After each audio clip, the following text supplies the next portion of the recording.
bad at predicting violence. When he's not even their patient. And remember that what they're looking at are things they knew about before he was elected president. Look, I didn't like what I saw necessarily, so I did what you do in a democracy. You vote for the candidate you prefer. I preferred Hillary Clinton. I knew about her. I knew about him. I made a balanced judgment. But you don't lock them up. You don't put them in mental hospitals if you don't agree with them. That's so dangerous to democracy. Helen, so many people on the left, they're looking at the Michael Wolff book, and they're talking about how apparently some aides in the West Wing have whispered about, we really should consider the 25th Amendment because the boss, not good upstairs. Explain the 25th Amendment. 25th Amendment is designed for when somebody has a stroke or somebody is unconscious. Perhaps what happened when President Wilson was president and he had a stroke, a serious stroke. It's not designed for differences about a person's emotional makeup. First, the vice president has to invoke it. Second, if the president... Which would not happen. No. If the president disputes it, you need 2/3 of both houses of Congress. Forget about it. It would happen only if any president, I'm not talking about a particular one, had a major psychotic break. Look, we once had a Secretary of Defense. His name was Forrester. He jumped out of the window of the Walter Reed Center. He thought the communists were coming after him. He was the Secretary of Defense. Okay, that's a proper basis for removing somebody from office, but not disagreement about policies, politics, style, even emotional approach to problems. You have a president who says, I have a bigger nuclear button than you do. You have a oh, by the way, one of the things she talks about that's a symptom of his mental illness is that he recognized Jerusalem as the capital of Israel. And so did the majority of the Senate and majority of the House. And so did I support that. Am I getting locked up next? Yeah, we might need to. So to quote Alan Dershowitz regarding the 25th Amendment and this president, forget about it. Forget about it. It's not going to happen unless, God forbid, any president has a stroke or anything like this. But taking what he ran on, and that's why he was elected president, and using that to invoke the 25th Amendment would undercut the basic content of the framers of the 25th Amendment. You are a wise guy, sir. Thank you. My mother always said to me, don't be a wise guy. Don't be a wise guy. You were last night. You were last night. Right. Thank you. Thank you. All right, let's hand it over to Jillian, who has some breaking news for us. That's right. We are following some breaking news right now happening not too far from where we are in New York City. This is a Fox News alert, and you are looking live at Trump Tower here in New York, where there is a fire on the roof. The fire department responding, and you can see in these live images the smoke rising from the tower. There are reports this might be some type of electrical fire. We will continue to monitor this and bring you the latest as we get it. Senator Rand Paul speaking out about the attack that left him hospitalized with 6 broken ribs. It was sort of, I guess, a living hell for the first 4 or 5 weeks. It was really a tough go of it, but each day I feel a little bit better. This last month I've been doing better.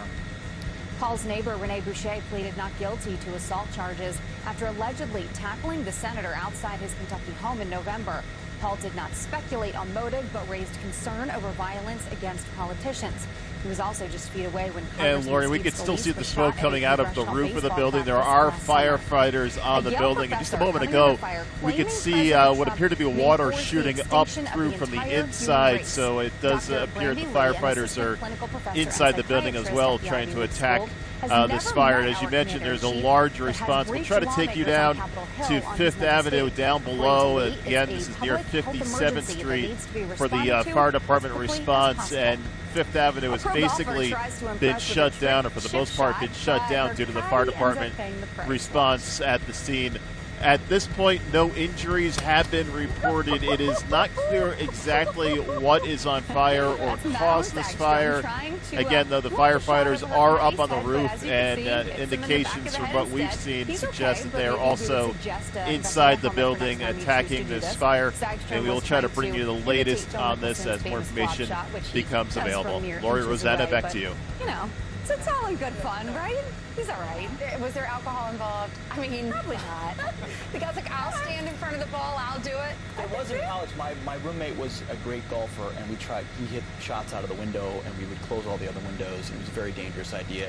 That is correct. You can see here at 57th Street, or just south of 57th Street, the fire trucks lined up, ambulance as well. I do want to mention again, no injuries have been reported, but it would be typical for EMS to respond to a situation like this, and the delays on 5th Avenue now starting to back up towards Central Park.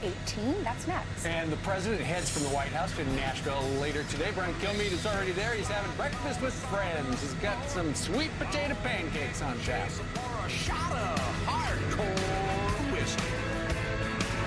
That's how they do it in Dixie. Little red Geo stickers on the wind.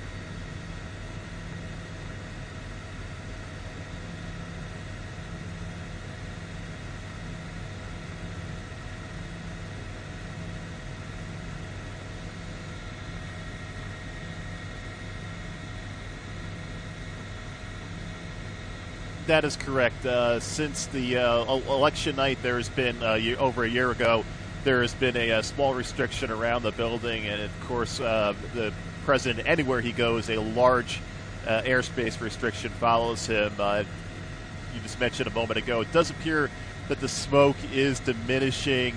That would suggest that they are getting a handle on this fire. It's not known exactly how many alarms the fire is, although when there is a fire in a building that's classified as a high-rise, typically it gets at least a 2-alarm response, and that is just for manpower and equipment to respond to the scene. That's not always an indication of how bad the fire it is. That's just a call for manpower and equipment to come to the building.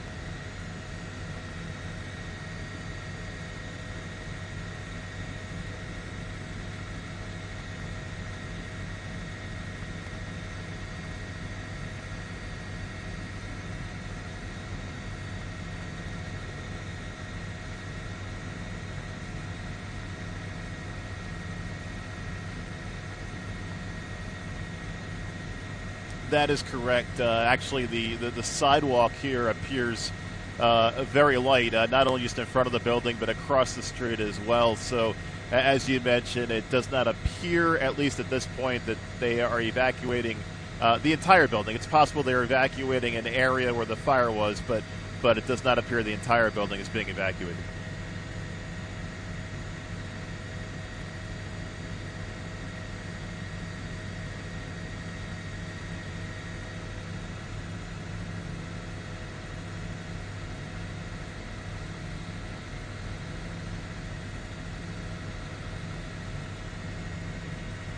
Hi, Peter.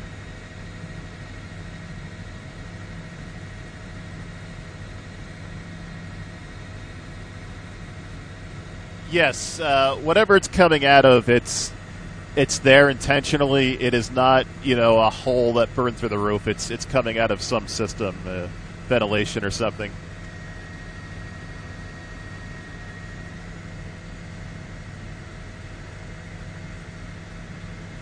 That is correct.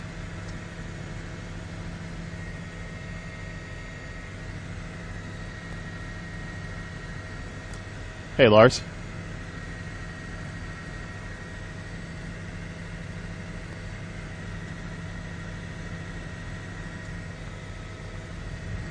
Hey, Lars.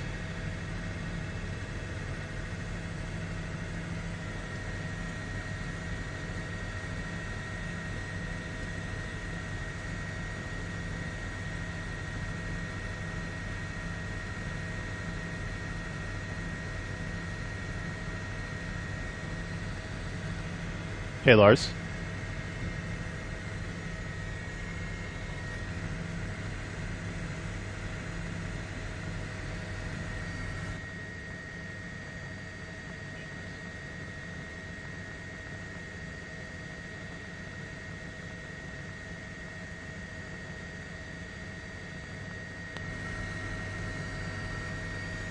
Okay.